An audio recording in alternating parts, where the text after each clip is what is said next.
All right. Well, now let's we're going back atop another mountain or whatever you want to say, up to Snowpeak. We're heading to a dilapidated mansion found atop the frozen mountain Snowpeak. Fitting name. Snowy area as you lead up to it. It's a worn down mansion, as I said, and the winter elements have began to overtake the inside, and it's not just reflected in the architecture and environment, but again, the enemies. We got the chill Chill-Foths, the freeze Zards, the ice bubbles, the ice keys, the white wolfos. Great. It's got a great setting, and if we're talking about vibes, it's got a great air of mystery about the mansion and its origins and its inhabitants.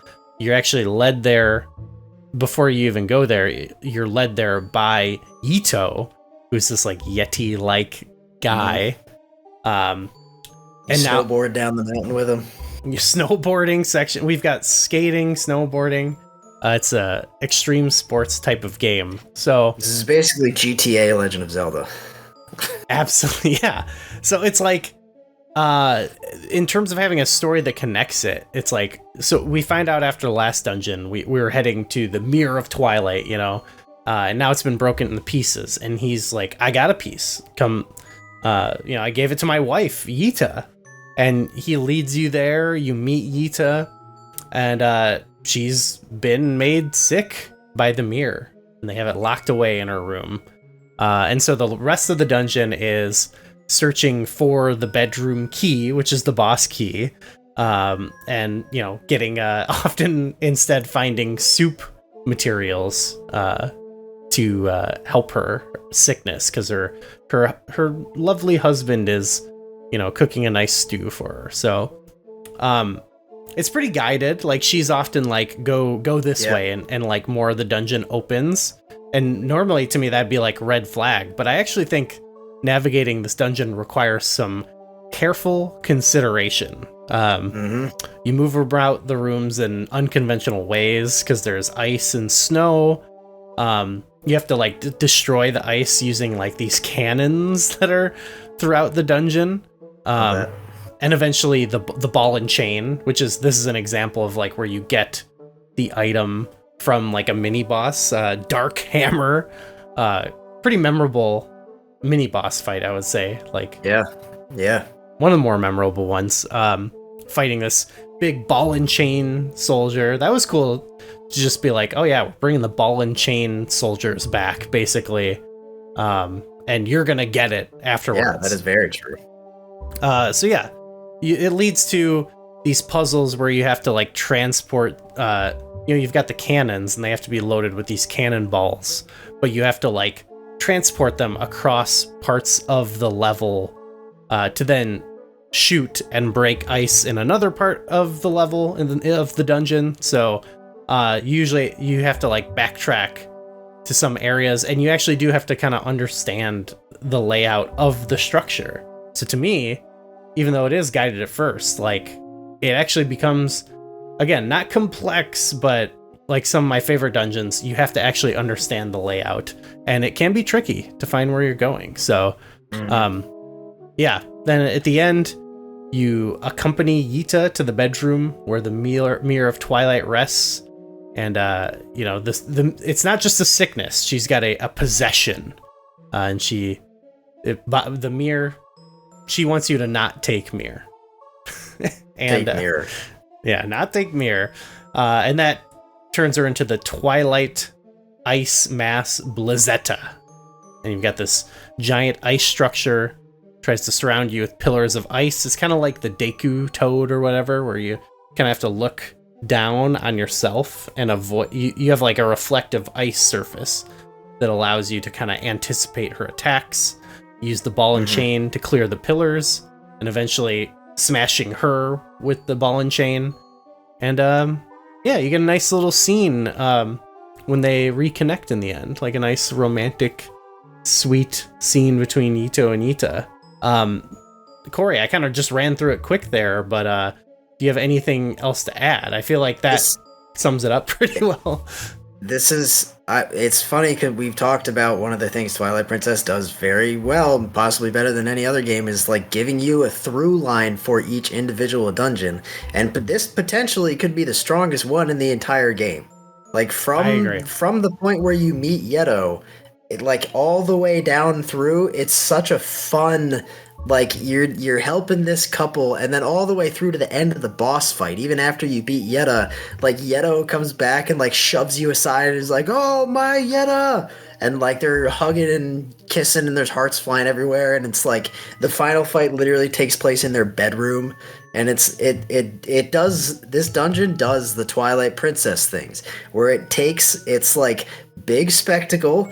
There's an awesome through line that's very, it pushes you through, and the setting is perfect, and it feels like a perfect place in the world, but it's also, and it's playing a greatest hits. It's like an ice dungeon. We've seen plenty of those, but it's also their house, and it's like a mansion. And the plot of the thing, the reason you're going to any of these parts is to get, like, she thinks the key's there, but she's sick, so you're actually getting food ingredients to make a stew, and it's like goofy. You're improving the stew as you go. You can actually drink it, and it's better. And you can use it. Yeah. And I think it's so good. And one of the things that this dungeon does that is I'm a sucker for, and it's not super complex even compared to some other dungeons that do stuff like this. I'm a sucker for like object permanence puzzles, where you have to take an object and transfer it from like one room to another and use it for a purpose. And before you get the ball and chain, you have to do that. Even after you get the ball and chain, you have to do that with the cannonballs. So you have to be like, oh, they're in this room, but you need to like pull the switch so that the lever is in the right way, and you put the ball in there, and then you go to the other room and you flip it and it comes back through, and then you can carry it to the cannon, which is up there, to shoot it to an ice wall that you can't reach with your ball and chain. And it's like, that's, the puzzles are great. And I mentioned before when we were talking about Goron Temple and a little bit with Arbiter's Grounds, there's a way to do a linear dungeon, and I think this is it. This is one of the ways to very effectively do a linear dungeon, because it is, like you said, you go to Yetta and she's like, oh, I think it's here, and it literally puts a spot on your map and opens up a door that brings you to that corridor. And the path, if you look at the map, it's pretty linear. It's just like you go from room to room to room. But that entire passageway is filled with obstacles and puzzles, and you have to be like, okay, but like, how do I get over there? Like, how do I get to that spot? And each one gets more progressively difficult. Like, it's not always like a straight shot, you know? Especially with the cannons as it goes on. So. Exactly, yeah. And like, they've got that central area that's more outdoors, where you have to like sometimes shoot a cannon to shoot something in the other area. The ice wolfos are popping up and they're jumping at you. And there's a lot of cool stuff of like, well, they live there, but who lived here before? Like, what was this? Because there's a bunch of cannons, there's a bunch of weapons around. It's like, what the heck was this place? Yeah, so very cool. There's a good block pushing puzzle. I'm a sucker for a good block pushing puzzle. I love ice block pushing puzzles. And it's one you return to, and it's like there's a second part to it with the ball and chain. Yeah. So, and yet just being in a mansion adds, there's that Resident Evil factor again too, where it's like kind of spooky too. And there's like rooms that you can make out what there are. There's like a chapel, you know, like clearly this was used with destructible pews. Yes, there's like great set pieces with like the ice soldiers you fight that kind of are annoying. Again, good wolf use with the snow, and there's some digging.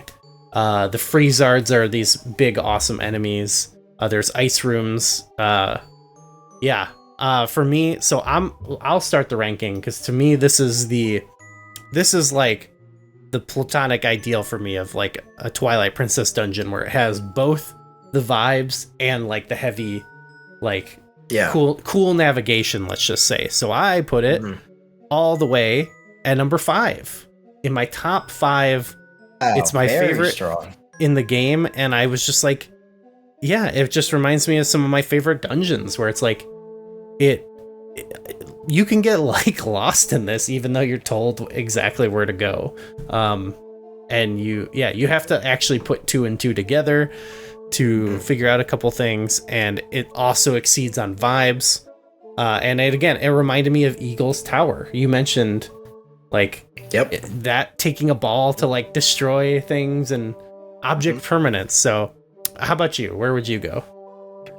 Funny enough, so immediately I was like, better than Arbiter's Grounds, definitely. And if you look at my list right now, basically I can sum up what these blocks of dungeons are. We have quite a few individual dungeons where I feel like they're going for something and they're very unique and great in executing what they go for, and it's always fun all the way through. And then as we get to like maybe 8 upwards or 7 upwards, which funny enough, Eagle's Tower is right there. Those are dungeons where I feel like a lot of times they're navigationally absolutely exceptional if they're like standalone regular dungeons, or because I'm a sucker for a good like final dungeon that's like a true test of your mettle and everything you've learned. We got a lot of those where it's like navigationally a sprawling mess and you have to find your way, and meanwhile, the whole thing is a huge test. And for me, this dungeon doesn't quite get up to that very top grouping, but I put it just below. So I put it it's in my top 10. I put it just below Skull Woods.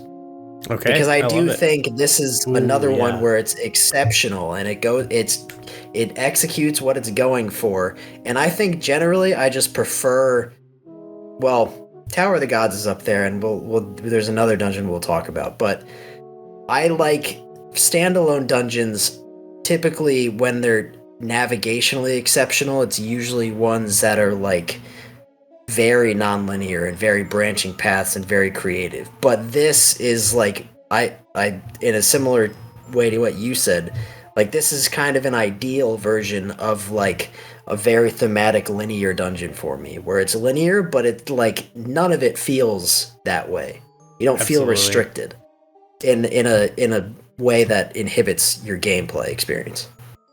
Yeah, strong dungeon. All right, let's What's nice is we've set a lot of what we talked about is like general Twilight Princess things. So I think the second half here will let's keep it going. We'll talk about Temple of Time. So we're headed back to the Pharaon region, back to the Sacred Grove, where we got the Master Sword, and it's exactly where we got the Master Sword. But now we gotta use it to activate the pedestal and create this door that transports you back in time to where the crumbling ruins of the temple are restored to their former glory. And it's obviously meant to evoke the Temple of Time from Ocarina of Time. So it's a very cool moment and visual.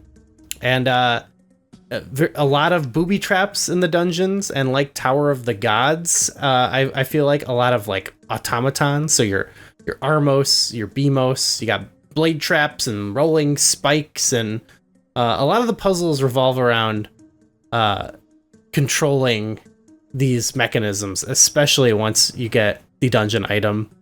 At the very start of the dungeon, there's a door with a spot for a statue on either side, and one is missing. And you have to ascend the floors of the dungeon to the top, and you have to take on a Dark Nut. I think this is the first Dark Nut too, right? Yep. Very Dark cool Nut mini boss. Yeah, cool like setting and cool introduction to this enemy. Pretty sweet. You beat that.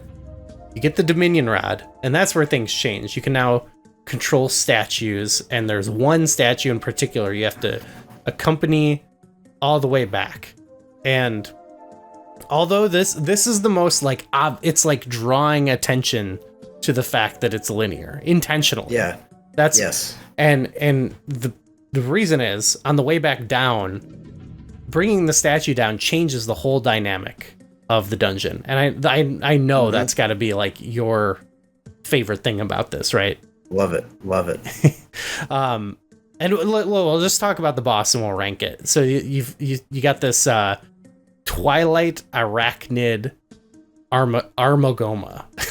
And you know, throughout the dungeon, you've had like the mechanisms and all that stuff, the automatons, but you've also had like all these baby Goma, these young Goma, and you can eventually smash them with the statue, and it's pretty cool. But it all leads to, you know, the mommy or whatever of them all. The mommy spider. It shoots lasers from its eye, sure, and you shoot in the eye, falls near one of the statues. You use the Dominion Rod to control the statues and just smash her. For me, it's a whatever fight, though the spectacle is cool.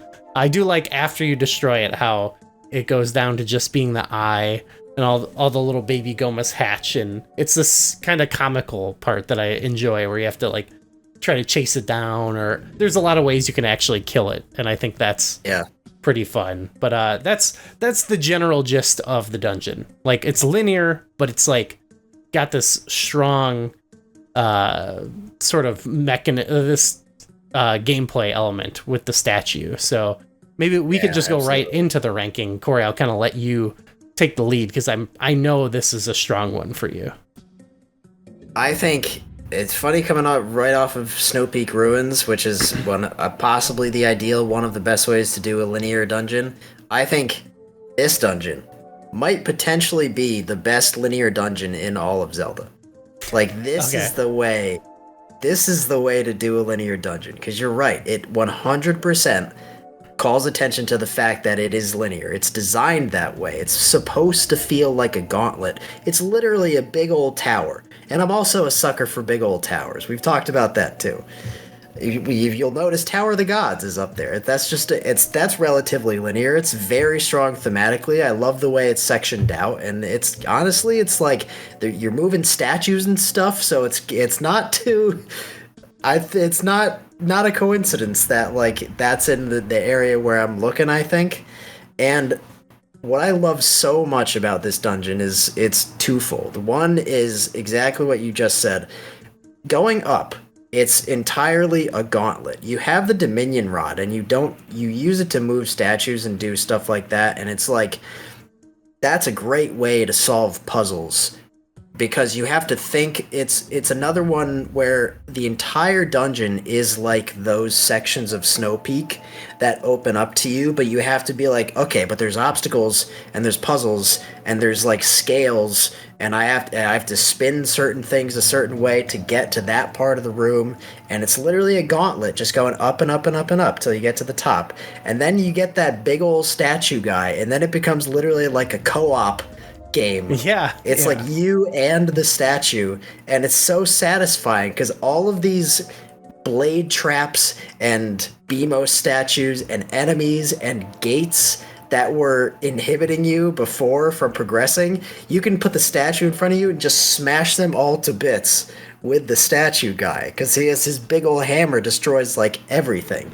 But in addition to that, the other thing this does, and funny enough, we're also in the same spot as Eagle's Tower, the entire way down, all of the puzzles are object permanence puzzles, because it's like the statue's got to be in a specific place so that I can get it over here. There's the spot where you have to put it in the little bell teleporting thing, and then there's the room with the scales where it was like, okay, I need to make it weigh more on this side so I can get up. Now it's like, okay, but this heavy ass statue weighs more than anything, so I have to make it heavy enough so that I can let him come across with me, and then make it heavy on the other side so that he can get up.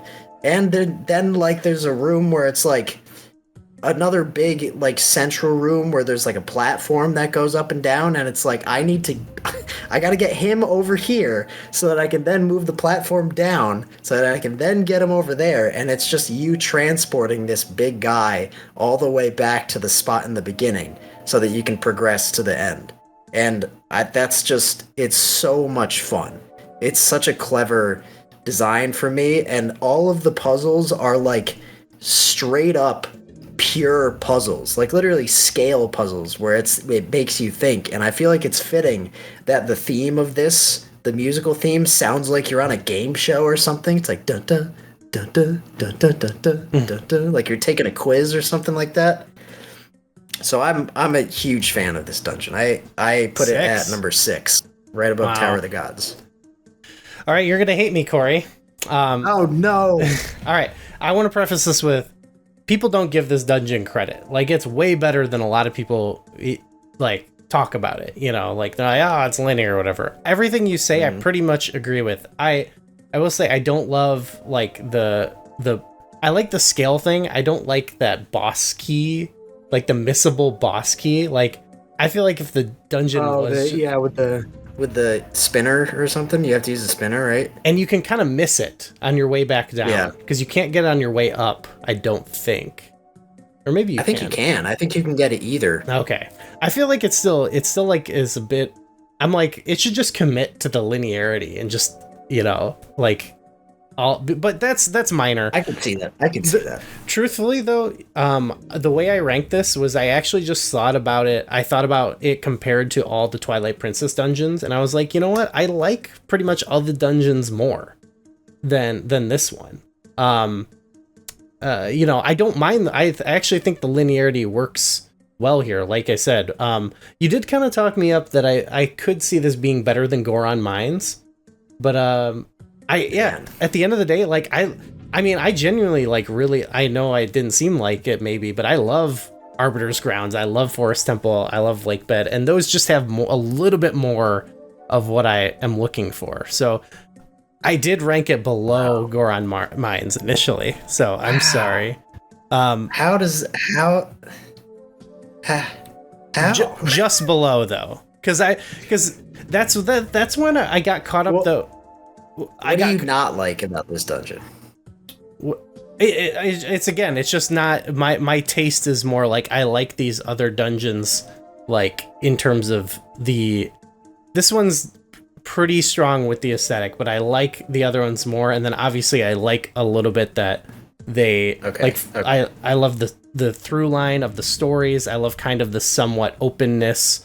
That's fair. This is definitely, this doesn't have, we've been talking about the things Twilight Princess dungeons do. This doesn't quite do some of those.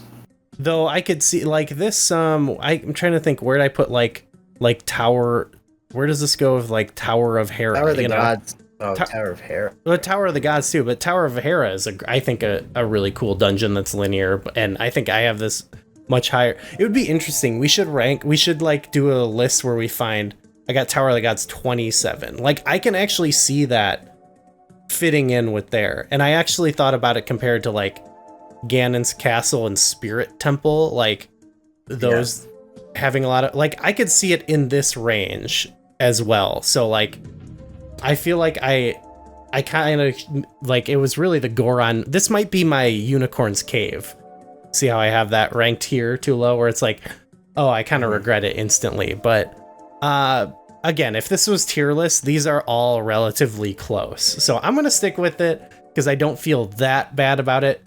I actually pretty much agree with everything you said though, too. But it's just, you know, my taste may vary. So big split on us, but that'll be wild.